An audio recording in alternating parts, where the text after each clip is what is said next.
Så er marts måneds hækleboks landet. Og som altid i medlemsboksene fra Heart of Wool er der opskrifter, garn og tilbehør, så det er simpelthen lige til at gå til.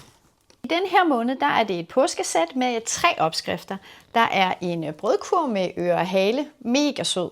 Så er der en æggevarmer også med ører. Og så er der simpelthen en serviet med en lædersnor som en servietring. Og så er der faktisk ting på det hele. Der er ståltråd, så ørerne de faktisk står op. Der er fiberfyld til halen på brødkurven. Og så er der lædersnor til servietringene. Og de sødeste projektkort, hvor du kan skrive din hæklefasthed på. Garnet det er lækkert økologisk bomuld fra Karen Klarbæk i rigtig søde påskefarver. Her er garnet til jord naturfarvevarianten. Her er garnet til den støvede dusche farvevariant. Og her der har vi garnet til den farverige farvevariant. Og det bedste det er, at jeg kan simpelthen nå at få det her færdigt til påske. Så klik på linket og lad os hækle sammen.